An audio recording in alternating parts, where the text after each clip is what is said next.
বাংলাদেশে এমন এক গণ অভ্যুত্থান ঘটেছে যাতে অভিজাত রাজনীতিবিদদের দুর্নীতির বিরুদ্ধে সবাই সোচ্চার হয়েছে এবং প্রধানমন্ত্রী দেশ ছেড়ে পালিয়েছেন। সদ্য পাওয়া খবর, বাংলাদেশের প্রধানমন্ত্রী শেখ হাসিনা পদত্যাগ করেছেন। তবে এই অভ্যুত্থানের আগে থেকে আল জাজিরা এমনই একজন রাজনীতিবিদকে অনুসরণ করা শুরু করে। আমরা ছদ্মবেশে তার অন্দরমহলে প্রবেশ করি। আমার গ্রাহকরা একেবারেই ধরাছোঁয়ার বাইরে। তার প্রচুর গোপন সম্পদের খোঁজে। আমার খুবই সুন্দর একটা পেন্ট হাউস আছে। বিভিন্ন বাধা পেরিয়ে আপনি বড় প্রকল্প নিলেই কর্তৃপক্ষ সজাগ হয়ে যায়। তিনি লন্ডনে তার সম্পদ উপভোগ করছেন। আমি স্যুট ভালোবাসি, সুপার 200, দাম ৬,০০০ পাউন্ড। তার সম্পদের বিষয় খুব বাড়তে থাকায় আমরা মন্ত্রীর মিলিয়ন মিলিয়ন ডলার সম্পদের খোঁজে নামি।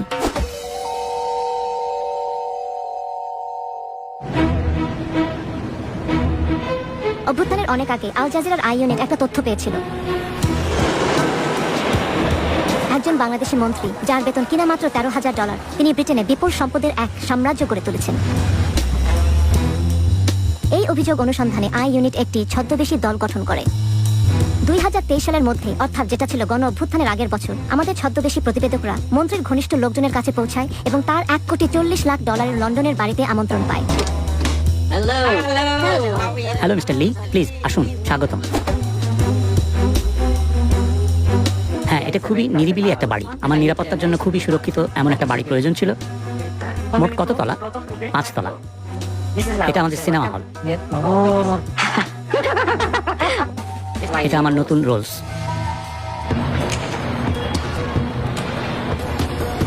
চৌধুরী বন্দর শহর চট্টগ্রামের একটা প্রভাবশালী পরিবারের সদস্য। তিনি প্রধানমন্ত্রীর খুবই কাছের ও বিশ্বস্ত। 2014 সালে এমপি ও প্রতিমন্ত্রী হন এবং 2019-এ শেখ হাসিনা তাকে পদোন্নতি দিয়ে ভূমি মন্ত্রণালয় প্রদান করেন। আমার বাবা প্রধানমন্ত্রীর খুব ঘনিষ্ঠ ছিলেন। সত্যি বলতে আমিও। উনি আমার বস। চৌধুরীর সম্পদের উৎস তার ব্যবসা এবং বাংলাদেশের অন্যতম বৃহৎ ব্যাংক ইউসিবির শেয়ার। বাংলাদেশের কঠোর মুদ্রানীতি অনুযায়ী দেশটির নাগরিকরা বছরে $12,000 বেশি বিদেশে নিতে পারেন না। এই মুদ্রানীতিটি হয়েছে বাংলাদেশের অর্থনীতির সুরক্ষার জন্য। আমাদের বৈদেশিক মুদ্রার রিজার্ভ ব্যাপকভাবে কমে গেছে। কেউ যদি কেন্দ্রীয় ব্যাংকের নির্দিষ্ট অনুমতি ছাড়া বাংলাদেশ থেকে টাকা নিয়ে যায়, সেটি অবশ্যই মানি লন্ডারিং আইনে একটা অপরাধ। আই ইউনিট মন্ত্রীর বৈশ্বিক সম্পদ তদন্তে নামে।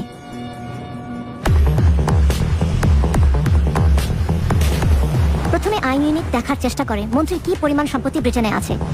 ফলাফল চমকে ওঠার মতো। চৌধুরী ডেভেলপারদের কাছ থেকে বাড়ি কেনার জন্য বেশ কিছু কোম্পানি তৈরি করেন। 2016 থেকে 2021 সালের মধ্যে তিনি যুক্তরাজ্যে 265টি বাড়ি কিনেছিলেন। তিনি প্রধানত বার্কলি গ্রুপের মতো শীর্ষ ডেভেলপারদের কাছ থেকে কিনেছেন। আপনাদের মন্ত্রীর ব্যবসা রয়েছে। হ্যাঁ, তিনি সম্পত্তির ব্যবসায় জড়িত। আবাসন সংকটের কারণে তিনি প্রচুর লাভ করেছেন। কিন্তু তার কেনাকাটা সেখানে থেমে থাকেনি। 2021 সালে চৌধুরী লন্ডনের এই বিলাসবহুল সম্পত্তি $1,60,00,000 কেনেন। চৌধুরীর বেশিরভাগ সম্পত্তি বাই টু লেট, যা তিনি লাভের জন্য ভাড়া দেন। এরপর 2022 সালে তিনি 89টি বাড়ি কিনলে মোট বাড়ির সংখ্যা দাঁড়ায় 360টি, যার বাজার মূল্য $25 কোটি। উনি একজন অত্যন্ত ধনী ও সুপরিচিত রাজনীতিবিদ। তিনি সরকারের মন্ত্রী এবং যুক্তরাজ্যের শত শত বাড়ি কিনেছেন। উনি সেই ব্যক্তি যিনি একটি অত্যন্ত দরিদ্র দেশের তথাকথিত নির্বাচিত গণতান্ত্রিক রাজনীতিবিদ। আন্তর্জাতিক দুর্নীতির সূচকে যে দেশটির অবস্থান অনেক উপরে, সেই বাংলাদেশের একজন বিশিষ্ট রাজনীতিক হিসাবে মিস্টার চৌধুরীর এস্টেট এজেন্ট, ব্যাংক, ঋণদাতা ও আইনজীবীদের কঠোর যাচাইয়ের মুখোমুখি হওয়ার কথা। উচ্চ পদস্থ রাজনীতিবিদ ও সরকারি কর্মকর্তাদের অ্যান্টি মানি লন্ডারিং আইনে উচ্চ দুর্নীতির ঝুঁকি হিসেবে বিবেচনা করা হয়ে থাকে। তাদের ধন সম্পদের উৎস চুরি হওয়া রাষ্ট্রীয় তহবিল অথবা সরকারি চুক্তি পাওয়ার জন্য প্রদত্ত ঘুষ হতে পারে। তাদের রাজনৈতিক ক্ষমতার অধিকারী ব্যক্তি পিইপি হিসেবে চিহ্নিত করা হয় এবং তাদের বাড়তি যাচাইয়ের প্রয়োজন হয়।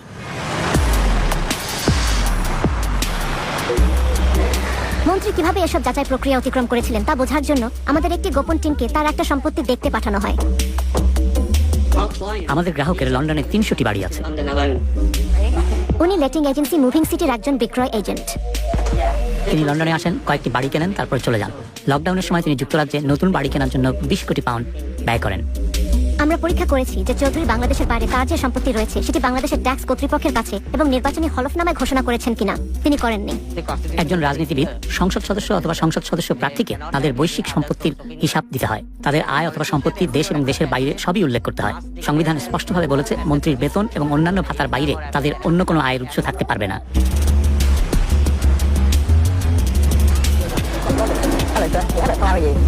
আমরা যেমনটা ভেবেছিলাম, এজেন্টটি আমাদের তার বসের সাথে পরিচয় করিয়ে দিতে চাইল। রিপন মাহমুদ একজন স্টেট এজেন্ট, যিনি মন্ত্রীর নিজ শহর চট্টগ্রাম থেকে এসেছেন। তিনি সাইফুজ্জামান চৌধুরীর মতো ধনী গ্রাহকদের সাথে গোপনে কাজ করেন। আসলে আমার গ্রাহকরা এমনই, আমাকে ভুল বুঝেন না, তারা ধরাছোঁয়ার বাইরে। আপনাকে বিশ্বাস করে টাকা বিনিয়োগ করে, 1 কোটি 5 কোটি ডলার, এটাই হচ্ছে। রিপন মাহমুদ লন্ডনে একটা হোটেলে আমাদের গোপন টিমের সাথে দেখা করতে যাচ্ছেন। অনেক ধন্যবাদ। ধন্যবাদ। আমরা ধনী বিদেশি বিনিয়োগকারী হিসেবে অভিনয় করছি, যারা চীন থেকে 10 কোটি ডলার যুক্তরাজ্যের সম্পত্তি বাজারে স্থানান্তর করতে চাচ্ছে। রিপন, দেখা হয়ে ভালো লাগলো। আমাকে বিলি ডাকো। বিলি, দেখা হয়ে ভালো লাগলো। ব্যবসায় আগ্রহী এজেন্ট আমাদের টার্গেট মিস্টার চৌধুরীর ব্যাপারে পরবর্তী ক্লু দেন। good friend of mine. আমার একজন ভালো বন্ধু মিস্টার সি। Exactly. এই লোকটা ঠিক যেটা আপনি আমার কাছে চাচ্ছেন,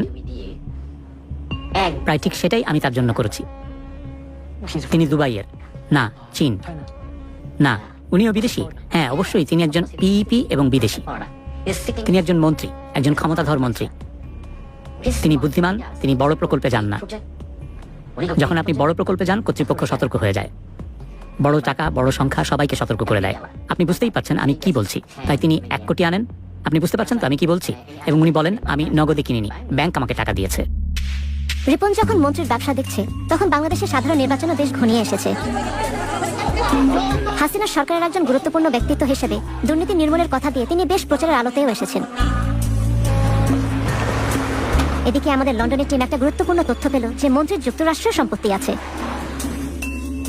সেখানে তিনি 9টি বিলাসবহুল অ্যাপার্টমেন্ট কিনেছেন, 5টি নিউ ইয়র্কের প্রধান এলাকায় এবং আরো 4টি নদীর ওপারে নিউ জার্সিতে। আরো কয়েক দফা সাক্ষাতের পর রিপন আমাদের কাছে স্বীকার করলেন যে তার সবচেয়ে বড় গ্রাহক মন্ত্রী চৌধুরী। আমার সবচেয়ে বড় গ্রাহকদের একজন আগামীকাল শহরে আসছেন। উনি বাংলাদেশ থেকে আসছেন। তিনি ভূমিমন্ত্রী। তিনি তোমার গ্রাহক? হ্যাঁ, আমি 4 বছর আগে তার জন্য সবকিছু সেট আপ করেছি। এখন প্রতি বছর সে আমার মাধ্যমে প্রায় 10 কোটি ডলারের বেশি বিনিয়োগ করে। মন্ত্রী বাংলাদেশে ফেরত যাওয়ার আগে তার সাথে আমাদের দেখা করতে হবে। কিন্তু রিপন বলল যে প্রথমে আমাদের চৌধুরীর পরামর্শকদের সাথে দেখা করা উচিত। Hi, yeah, how are you? Good to see you. Yeah. প্রথমে আমরা মন্ত্রীর আইনজীবীর সাথে দেখা করলাম। Hi. সুবীর দেশাই, মেইফেয়ারের চার্লস ডাগলাস সলিসিটার্সের একজন পার্টনার।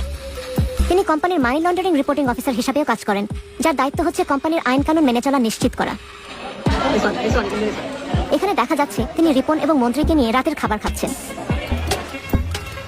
2021 সাল থেকে তার প্রতিষ্ঠান চৌধুরীর কোম্পানিগুলোর 100টিরও বেশি ঋণের আইনগত কাজগুলো করেছে, সম্পত্তির পুনঃ অর্থায়নের ব্যবস্থা করেছে। এরপর রিপন আমাদের পরিচয় করিয়ে দিলেন রাহুল মার্ডের সাথে, যিনি এশিয়ার অন্যতম বৃহৎ ব্যাংক ডিবিএস এর ব্যক্তিগত সম্পদ ব্যবস্থাপকদের একজন। রিপন বলেন চৌধুরীকে ব্যাংকে গ্রাহক করায় রাহুল কিছু চ্যালেঞ্জের সম্মুখীন হয়েছিলেন, যা ব্যাংকিং এর ভাষায় নতুন গ্রাহকের যাচাই বাছাইয়ের প্রক্রিয়াকে বোঝায়। মিস্টার চৌধুরী, ডিবিএস তাকে গ্রাহক করতে পারেনি, তার স্ত্রীকে করেছে। সিঙ্গাপুরের ব্যাংক তারা খুবই কড়া, নিষিদ্ধ সীমা অতিক্রম করে তাকে তারা অন্তর্ভুক্ত করতে পারেনি, কারণ তিনি একজন পিইপি। তবে 2024 জানুয়ারির মধ্যে ডিবিএস মন্ত্রীর কোম্পানিগুলোকে 20টি ঋণ দিয়েছিল, যা তার সাম্রাজ্যকে অর্থায়নে সহায়তা করেছে। অবশেষে রিপন আমাদের ছদ্মবেশী দলকে ব্রিজ ফাইন্যান্স ঋণদাতা মার্কেট ফাইন্যান্সিয়াল সলিউশনের সিইও পারেশ রাজার সাথে পরিচয় করিয়ে দিলেন।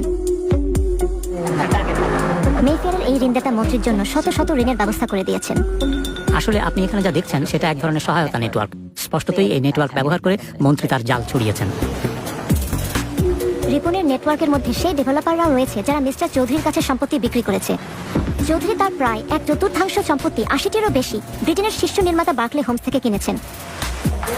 আমরা রিপনের সাথে বার্কলের বিপণন অনুষ্ঠানে একজন নতুন ছদ্মবেশী রিপোর্টার পাঠাই, এটা জানতে যে কিভাবে মন্ত্রীর মতো পিইপিরা বার্কলের মাধ্যমে এত সম্পদ কিনে থাকেন। আমি বার্কলের সাথে খুব ঘনিষ্ঠভাবে কাজ করি।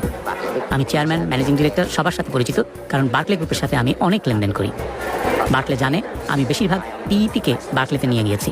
তারা জানে আমি কিভাবে কাজ করি। যদি আপনি তাদের কাছে যান, তারা বলবে উনি একজন পিইপি, সুতরাং আমরা এটা করতে পারবো না। কিন্তু আমার মাধ্যমে গেলে আমি তাদেরকে এমনভাবে উপস্থাপন করি যে তারা না করতে পারেন না। আমাদের ছদ্ম পরিচয়ের আলোচনায় মন্ত্রী সম্পর্কে আরও একটি তথ্য মেলে। আমি বেশ কিছু পিইপির সাথে কাজ করি। তাদের একজন মন্ত্রী এশিয়ার, তার 300-রও বেশি বাড়ি আছে এবং আমি দুবাইতে এগুলো তার জন্য কিনেছি। আমরা দুবাইয়ের সূত্রটি অনুসরণ করলাম এবং আরও অনেক সম্পত্তি আবিষ্কার করলাম। দুবাইয়ের সম্পত্তি সম্পর্কিত ফাঁস হওয়া এক তথ্য ভান্ডার বিশ্লেষণ করে আমরা তার কেনাকাটার মাত্রা জানতে পারি। মন্ত্রী দুবাই ওয়ার্ফ কালচার ভিলেজে একটা বিলাসবহুল অ্যাপার্টমেন্টের তালিকাভুক্ত মালিক। তার স্ত্রী রুকমিলা জামান এই দামি এলাকায় সম্পত্তি কিনেছেন। 2020 সালের মধ্যে মন্ত্রী শহরের সবচেয়ে এক্সক্লুসিভ ডেভেলপমেন্টগুলোয় আরও 54টি সম্পত্তির তালিকাভুক্ত মালিক হন। পরামর্শকদের নেটওয়ার্কের সাথে সাক্ষাৎ এবং যুক্তরাজ্য, যুক্তরাষ্ট্র এবং দুবাইয়ের মন্ত্রীর শত শত সম্পত্তির মালিকানা নিশ্চিত করার পর আমরা মন্ত্রীর সাথে তার লন্ডনের বাড়িতে দেখা করি। That's beautiful. তিনি কি আমাদের কাছে প্রকাশ করবেন তিনি কিভাবে বিদেশে তার সম্পদের সাম্রাজ্য গড়ে তুলেছেন? I love this house. Mister C সম্পত্তিতে বিশ্বাস করেন, সেটাই তার ব্যবসা। তিনি তার সব লাভ দুবাই আর লন্ডনে বিনিয়োগ করেছেন। লন্ডনে আপনার কতগুলো সম্পত্তি আছে? আমার একটা ভালো পোর্টফোলিও আছে, I have a good portfolio. এবং দুবাইয়ে আমার একটা পোর্টফোলিও আছে। Dubai. I have the আমি ডাউনটাউনে সেরা সম্পত্তি পেয়েছি, দুবাই মলের কাছে অপেরা এলাকায়। আমার একটা খুব সুন্দর পেন্ট হাউস আছে, nice penthouse in Dubai. But কিন্তু আমি একটা ভিলাও কিনেছি যার একটা ব্যক্তিগত উপর হ্রদ আছে, সবকিছু আছে। এটা খুব সুন্দর। আমার সিঙ্গাপুর, মালয়েশিয়ায় বাড়ি আছে, নিউ ইয়র্ক, ম্যানহাটনে আমার সম্পত্তি আছে, খুব সুন্দর। মাঠ পর্যায়ে গোপন ফিক্সারের প্রয়োজনীয়তা তিনি ব্যাখ্যা করলেন। আপনি লন্ডন এবং যুক্তরাজ্যে যে সব সম্পত্তি কিনেছেন সেগুলো সবই কি রিপনের মাধ্যমে? It's my main bank. ও আমার প্রধান লোক, ও আমার ভাই। My brother. I don't আমি অন্য কারোর সাথে কাজ করি না, anybody else. আমি ওকে বিশ্বাস করি। তিনি স্বীকার করলেন যে প্রধানমন্ত্রী শেখ হাসিনা তার গোপন সম্পদের বিষয়ে জানতেন। তিনি জানেন আমার এখানে ব্যবসা আছে। আমরা জানতে চেয়েছিলাম তার যথেচ্ছ খরচের যোগান আসে কোত্থেকে। পারেশ রাজাকে মনে আছে, যার সাথে আমরা আগে দেখা করেছি? পরেশ আছে, তার বেশ টাকার জোর আছে। আপনি তাকে ভালোভাবে জানেন? হ্যাঁ অবশ্যই, তিনি আমাকে অনেক টাকা ঋণ দেন। ও, আপনি তাহলে তার সাথে কাজ করেছেন? পরেশ ওনাকে প্রায় $10 কোটি ঋণের ব্যবস্থা করে দিয়েছে। তিনি আমাকে $10 কোটি ঋণের ব্যবস্থা করে দিয়েছেন। Forest, the bank. Paresh banking সেকশনে আছে। মিস্টার সি একজন শক্তিশালী বন্ধু, যে কোনো সমস্যা হলে উনি সাথে সাথে এগিয়ে আসেন। তারপর রাজনীতিবিদ আরো গুরুত্বপূর্ণ বিষয়ের দিকে মনোযোগ দিলেন। I like আপনার জুতা আমার খুব ভালো লেগেছে। Like shoe? হ্যাঁ, দারুণ জুতা। কোন ব্র্যান্ডের? Taylor made. আমারও টেইলর মেড পছন্দ। আমি হ্যারোডসেও অর্ডার দিয়েছি, কাস্টম মেড। 4 মাস সময় লাগে। আমি কিনেছি, প্রতিটি 3000 পাউন্ডের বেশি। প্রতি জোড়া? 3000 পাউন্ড প্রতিটি। এগুলো কি জুতা? উট পাখির চামড়ায় তৈরি, কুমিরের বুকের চামড়ায় তৈরি। সম্পূর্ণ বুকের চামড়ায় তৈরি হলে দাম 6000 পাউন্ড, আর অর্ধেক কুমিরের বুকের চামড়া আর বাছুরের চামড়া অর্ধেক মিলিয়ে তৈরিটার দাম 3000 পাউন্ড। খুবই ভালো, 4 মাস লাগে বানাতে। 4 months. প্রতিবার তিনি এখানে আসলে 2 থেকে 3 লাখ পাউন্ড স্যুট কিনতে ব্যয় করেন। আমি স্যুট পছন্দ করি। সুপার 200, সুপার 180, সুপার 200 এর দাম 6000 পাউন্ড। ক্যানালি বন্ড স্ট্রিটে আমি শুধু যাই এবং কিনি, তারাই বাসায় পৌঁছে দেয়। স্যুট, জুতো, রোলস রয়েস, বাড়ি, কিন্তু এত সব কেনার টাকা কিভাবে এখানে লন্ডনে আসলো? মনে আছে তো, বাংলাদেশ থেকে বছরে কেবল $12,000 বিদেশে নেওয়া যায়। আমরা শেষ পর্যন্ত সবচেয়ে স্পর্শকাতর বিষয়ে উপনীত হলাম, বাংলাদেশের কঠোর মুদ্রানীতি। মন্ত্রী সাহেব, আপনি এখানে কিভাবে টাকা বিনিয়োগ করলেন? বাংলাদেশ থেকে কিভাবে টাকা এখানে আনলেন? আমার দুবাইয়ে একটা ব্যবসা আছে। আমি দুবাইয়ে একটা রিয়েল এস্টেটে কেনাবেচার ব্যবসা করি, তাই আমি দুবাই থেকে এখানে টাকা আনি এবং তারপর এখান থেকে একটা ঋণ নেই। কিন্তু টাকা কিভাবে দুবাইতে এলো সেটার ব্যাখ্যা করেছে রিপন। কিন্তু তার দুবাইয়ের ওই কোম্পানিগুলোকে তিনি ব্যবহার করেন তার বাংলাদেশি কোম্পানিগুলোর সাথে লেনদেনে। হ্যাঁ, ট্রেডিং ও অন্যান্য সব কাজ। বাংলাদেশের আর্থিক কর্তৃপক্ষের বোধহয় এই বিষয়ে পর্যালোচনা করা উচিত। যখন আমরা আমাদের বানানো গল্পটা বললাম যে আমাদের চীন থেকে $10 কোটি স্থানান্তর করতে হবে, তখন মন্ত্রী আমাদেরকে একটা দারুণ লোভনীয় প্রস্তাব দিলেন। I have one kind. দুবাইয়ে আমার একজন আছেন, I can ask আমি তাকে জিজ্ঞেস করতে পারি whether তিনি চীনে টাকা নিয়ে দুবাইতে দিতে পারবেন কিনা। can he pay in Dubai. এবং তিনি আন্ডারগ্রাউন্ড অবৈধ ব্যাংকিং সম্পর্কেও জ্ঞান রাখেন। দুবাইয়ে আমার যে লোক আছে সে আপনাকে টাকা দিতে পারবে। আমার তাকে জিজ্ঞেস করতে হবে কত টাকা। আপনি $10 কোটি ব্যবস্থা করেন, এটা কোনো ব্যাপারই না, নগদ সে আপনাকে দুবাইতে দিতে পারবে। If I tell him, look, আমি যদি তাকে বলি, দেখেন দুবাইতে আমি আপনাকে $10 কোটি দেব, that's not an issue. But my suggestion to you would be আপনার প্রতি আমার পরামর্শ হবে slowly, ধীরে ধীরে টাকা চীন থেকে বের করা, and slowly, আস্তে আস্তে বিভিন্ন চ্যানেলের মাধ্যমে, transfer through different channels, not official. সরকারি চ্যানেলে না। Thank you so much indeed. পরে অবশ্য একটু ভেবে নিয়ে তিনি সহায়তা করতে অস্বীকার করেন। আপনি এতে জড়াবেন না। না, আমি পারবো না, কোনোভাবেই না। You should just talk. সে তোমার সাথে শুধু বন্ধু হিসাবে কথা বলছে। আমার মনে হয় না, যদি এটা সঠিক চ্যানেল না হয়। তিনি জড়িত হতে পারবেন না, আমি জড়িত হতে পারবো না, কোনোভাবেই না। কেন্দ্রীয় ব্যাংক টের পেয়ে যাবে।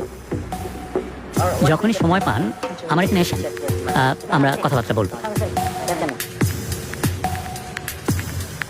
মন্ত্রীর বাসায় পুনরায় যাওয়ার নিমন্ত্রণ সহ আমরা বের হলাম, এবং যখন আমরা ফিরতে যাচ্ছিলাম ক্যাবের ভিতর রিপন মন্ত্রীর বৈশ্বিক সম্পদের প্রকৃত মূল্য জানালো। আমি তার হয়ে সবকিছু পরিচালনা করি, সবকিছু সামলাই। আসলে তার নিউ ইয়র্ক আর সান ফ্রান্সিসকোতে $2 কোটি স্টক আছে, কিন্তু দুবাইয়ে তার $19.5 কোটি আছে। এই $19.5 কোটি তিনি দুবাইয়ের রিয়েল এস্টেটে বিনিয়োগ করেছেন। লন্ডন লন্ডনে তার 30 কোটি ডলার আছে। আমাদের তথ্য কাজে লেগেছে। আমরা মন্ত্রীর সম্পদের প্রকৃত মূল্য বের করতে পেরেছি, যা প্রায় 70 কোটি ডলার। কিন্তু একটা চূড়ান্ত চমক তখনও বাকি ছিল। সর্বশেষ কোম্পানি হিসাবে দেখা গেছে যে চৌধুরী তার নিজের কোম্পানিগুলো থেকে নিজে 4 কোটি 70 লাখ পাউন্ড বা 6 কোটি 20 ডলার ঋণ নিয়েছেন। কিন্তু এসবের কিছুই চৌধুরী বাংলাদেশের আয়কর কর্তৃপক্ষের কাছে প্রকাশ করেননি। একজন আইনজীবীর মতে বিষয়টি তাকে ব্রিটেনেও সমস্যা ফেলতে পারে। যদি কোনো ব্যক্তি, বিশেষ করে একজন পিইপি, তার ট্যাক্স রিটার্নে মিথ্যা ঘোষণা করে, তাহলে এটা এখানে বড় সমস্যা হতে পারে। যদি কোনো সন্দেহ থাকে যে একজন ব্যক্তি অপরাধমূলক কার্যক্রম থেকে লাভবান হচ্ছেন এবং সেই লাভ এখানে নিয়ে আসা হয়েছে, তবে এটা সম্ভবত মানি লন্ডারিং অপরাধ হতে পারে, এমনকি যদি সম্ভাব্য অপরাধমূলক কার্যক্রম অন্য দেশেও ঘটে থাকে। রিপনের সাথে যখন আমাদের শেষ সাক্ষাৎ হয়, তখন তিনি তার গ্রাহককে সাবধান করে বলেছিলেন যে যদি সে তার চৌধুরী সম্পদ লুকিয়ে না রাখেন, তবে বিপদ হতে সময় লাগবে না। আমি গত 3 বছর ধরে তাকে বারবার বলেছি, আমি বলেছি তোমার কাছে 30 কোটি 60 কোটি 70 কোটি পাউন্ডের সম্পদ আছে, তুমি কি পাগল? সে আমার সাথে রোলস রয়েস জুতা নিয়ে কথা বলে। তুমি তো তার উত্তেজনা দেখেছো, সে একটা অবুঝের মতো করছে। তোমার সমস্যা কি? কি তোমার সমস্যা? গত কয়েক মাস ধরে আমি তাকে বকাঝকা করছি। আমার গালির জন্য দুঃখিত। আমি বলেছি, এবং তোমার জন্য পুরো পরিবার।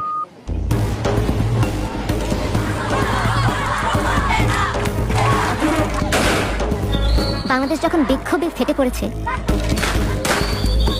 তখন জনগণ জানতে চায় তাদের দেশের লুটের সম্পদ কোথায় গেছে। দেশটির প্রধানমন্ত্রী পালিয়ে গেছেন, তার সরকারে পতন হয়েছে, সরকার ঘনিষ্ঠরা পালাতে গিয়ে আটক হচ্ছেন। ইউসিবি ব্যাংকের বাইরে বিক্ষোভ হয়েছে। শেয়ার হোল্ডাররা বলছে চৌধুরীরা ব্যাংকটি লুট করেছে। এর কিছুদিন পরে কেন্দ্রীয় ব্যাংক ব্যাংকটির গ্রাহক এবং ব্যাংকটির অস্তিত্ব রক্ষার প্রয়োজন উল্লেখ করে বাংলাদেশের কর্তৃপক্ষ চৌধুরীর ব্যক্তিগত ও ব্যবসায়িক ব্যাংক অ্যাকাউন্টগুলো মানি লন্ডারিং আইন অনুযায়ী স্থগিতের নির্দেশ দিয়েছে। দুর্নীতি বিরোধী নজরদারি সংস্থাগুলো বলছে চৌধুরীদের এসব কাজে সতর্ক ধ্বনি বাজছে। এটা সত্যি যুক্তরাজ্যের জন্য একটা সতর্ক সংকেত হওয়া উচিত।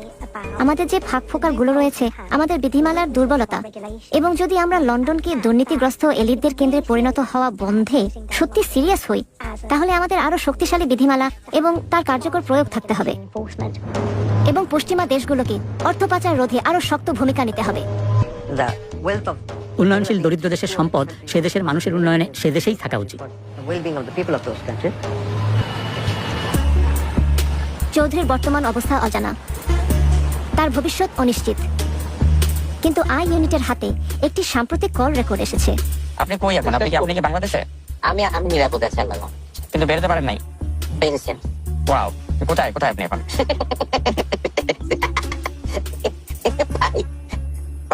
বেড়ে গেছে, আল্লাহ। বাংলাদেশ চৌধুরীর অবৈধভাবে কোটি কোটি ডলারের সম্পদ আহরণের ঘটনাটি তদন্ত করছে। Charles Douglas solicitors LLP, market financial solutions, Paresh Raja DBS bank, Barclay group, moving city estate agent Ripon Mahmud বলেছে যে তারা পিইপিদের জন্য বর্ধিত প্রয়োজনীয় ব্যবস্থাদি সহ আইন দ্বারা প্রয়োজনীয় সমস্ত অর্থ পাচারি রোধে যাচাই পরিচালনা করেছে। পরামর্শকেরা বলছেন যে বাংলাদেশের সাম্প্রতিক ঘটনাগুলি ঐতিহাসিক AML বা KYC যাচাইকারী কারো কাছে তথ্য ছিল না। তারা বলেছে যুক্তরাজ্য, যুক্তরাষ্ট্র এবং সংযুক্ত আরব আমিরাতের সম্পত্তি কেনার জন্য ব্যবহৃত তহবিল বাংলাদেশের বাইরে তার দীর্ঘদিনের বৈধ ব্যবসা থেকে আসে। রিপন মাহমুদ এবং মুভিং সিটি এস্টেট এজেন্টরা বার্কলে গ্রুপে ফ্যাপস পরিচয় করিয়ে দেওয়ার বিষয়টি অস্বীকার করেছেন। মিস্টার চৌধুরী বলেছেন যে তিনি বাংলাদেশের সকল কর আইন মেনে চলেন এবং তার ব্যবসায়িক লেনদেন বৈধ। যুক্তরাজ্য, যুক্তরাষ্ট্র এবং সংযুক্ত আরব আমিরাতের সম্পত্তি কেনার জন্য ব্যবহৃত তহবিল বাংলাদেশের বাইরে তার বৈধ দীর্ঘস্থায়ী ব্যবসা থেকে এসেছে।